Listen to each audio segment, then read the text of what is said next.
चलो बच्चों, आज 2 दिनों के बाद मैं आपको एक नया वीडियो से मतलब वाकिफ कराना चाहता हूँ। मैं आपको नए एक जो अपना टॉपिक जो था, अपना जो चैप्टर था, चैप्टर 16, जो इन्वायरमेंटल इशू जो चैप्टर था, उसमें नया टॉपिक और नेक्स्ट टॉपिक जहाँ तक हमने ऑलरेडी देख चुका है green house effect and global warming तक। और उसके बाद का जो अगला टॉपिक आप बुक में भी देख सकते हैं वो है ओजोन डिप्लीशन इन स्ट्रेटोस्फेयर। ओजोन डिप्लीशन इन स्ट्रेटोस्फेयर। तो सबसे पहले बच्चों हम ये जानना चाहेंगे कि आखिर स्ट्रेटोस्फेयर है क्या। तो स्ट्रेटोस्फेयर मतलब कि हमारे अर्थ के चारों तरफ जो वायुमंडल है, एटमॉस्फेयर है, उसको कई लेयर में बांटा गया है, जैसे ट्रोपोस्फेयर, स्ट्रेटोस्फेयर, इस तरह से कई लेयर्स हैं। ठीक है, तो अर्थ के जस्ट टच में है ट्रोपोस्फेयर, और उसके बाद स्ट्रेटोस्फेयर लगभग 23 से 24 किलोमीटर अबव है। मतलब जो सरफेस पे हम लोग है, जो जमीन पे हम लोग खड़े हैं, उससे लगभग 23 से 24 किलोमीटर ऊपर तक ये लेयर आता है स्ट्रेटोस्फेयर का। तो बच्चों, आपको ये बात मैं बताना चाहता हूं कि स्ट्रेटोस्फेयर में ओजोन नाम का गैस है। ओजोन, ओजोन जिसको हम O3 कहते हैं। आप देख सकते हो O3 मतलब ओजोन। यहां देखिए ओजोन है ये। ओके, तो ये ओजोन गैस O2+O यानी एलिमेंटल ऑक्सीजन और मोलिकुलर ऑक्सीजन से मिलकर बना होता है। तो ओजोन का बनना और ओजोन का टूटना, यानी ये दोनों नेचुरल प्रोसेस है जो खुद ब खुद होता रहता है।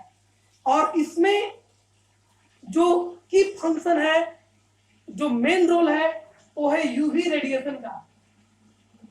यूवी बी खासकर मतलब अल्ट्रावायलेट बी। तो ये जो अल्ट्रावायलेट बी है, ये सोलर रेडिएशन के साथ धरती पर आती है। मतलब आप कह सकते हैं कि सनलाइट जब ऊपर से आता है अर्थ पर, तो उस सनलाइट में अल्ट्रावायलेट रेडिएशन भी होता है। और ये 3 तरह का अल्ट्रावायलेट रेडिएशन हमारे अर्थ पे पहुंचता है। आप देख सकते हो यूवी सी, यूवी बी और यूवी ए। तो यूवी सी का वेवलेंथ कम है, 100 से 250 नैनोमीटर, सॉरी 100 से 280 नैनोमीटर। यूवी बी का वेवलेंथ 280 से 320 नैनोमीटर, इंटरमीडिएट लेवल का ये। और यूवी ए जो कि लॉन्गर वेवलेंथ है, 320 से 390 नैनोमीटर। आप देख सकते हो इस फिगर को कि यूवी सी और यूवी बी ये शॉर्टर वेवलेंथ वाले हैं, जबकि यूवी ए लॉन्गर वेवलेंथ वाला है। तो यूवी सी का वेवलेंथ इतना कम है कि ये एटमॉस्फेयर में एब्जॉर्ब हो जाता है। लेकिन बच्चों यूवी बी, अल्ट्रावायलेट बी, ये खतरनाक है। खतरनाक कुछ इस तरीके से है कि ये रेडिएशन हमारे अर्थ सरफेस के मतलब कि कह सकते हैं कि एटमॉस्फेयर को क्रॉस करते हुए अर्थ सरफेस पे पहुंचता है। लेकिन आपको इस रिएक्शन में पता चल रहा है, क्या पता चल रहा है कि ये रिएक्शन एक रिवर्सिबल रिएक्शन है। देख सकते हैं आप, रिवर्सिबल रिएक्शन है जिसमें यूवीवी की मदद से ओजोन टूट रहा है और वापस फिर बन रहा है। तो ये बनने और टूटने की प्रक्रिया जो है ये स्वतः चलती रहती है नेचर में।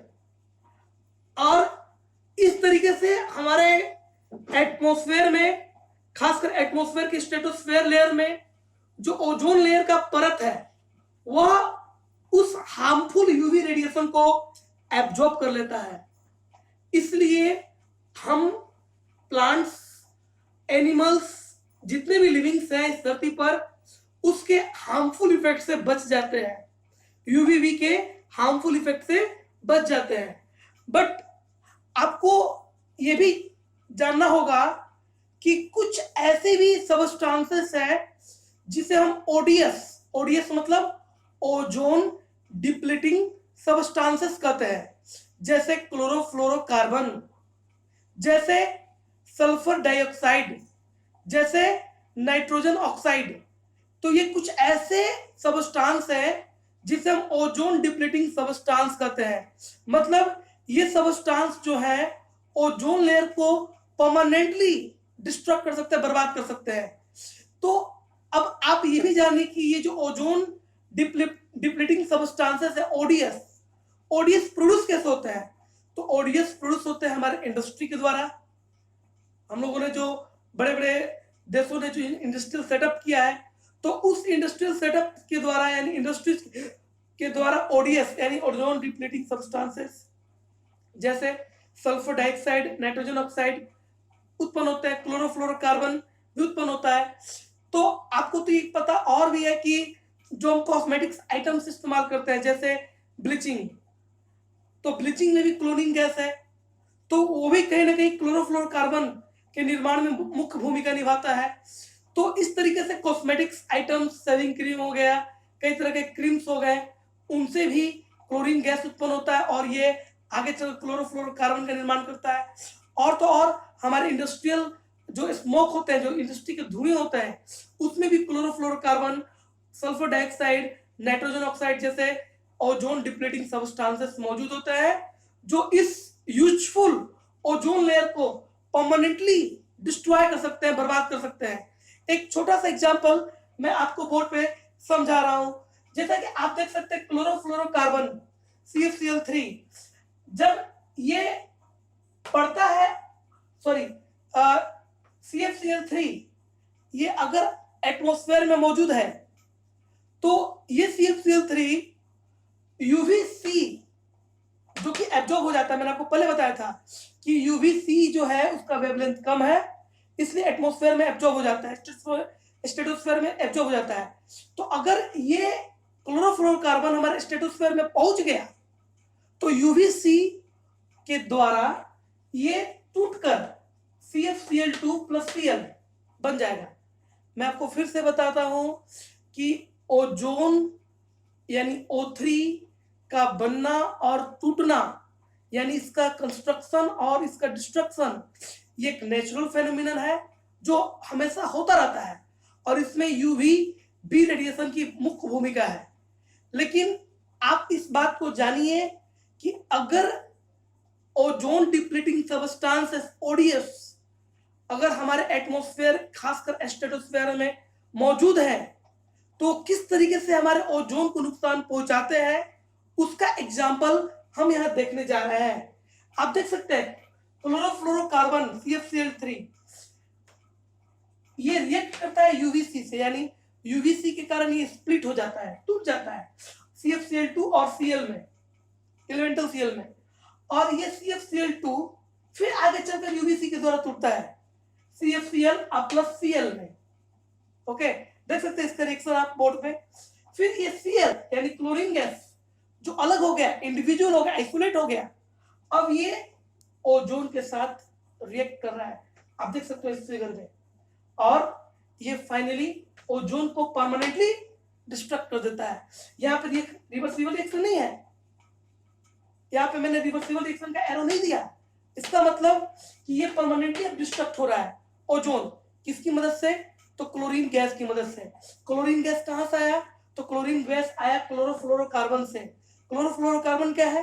तो क्लोरोफ्लोरोकार्बन ओजोन डिप्लीटिंग सब्सटेंस है। ये कहां से उत्पन्न हुआ?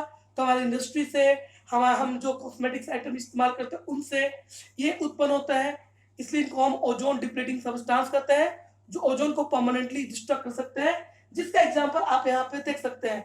आप ऊपर से रिएक्शन देखेंगे तो आपको काफी समझ में आएगा, क्लियर समझ में आएगा कि किस तरह से step by step chlorofluorocarbon split हो रहा है।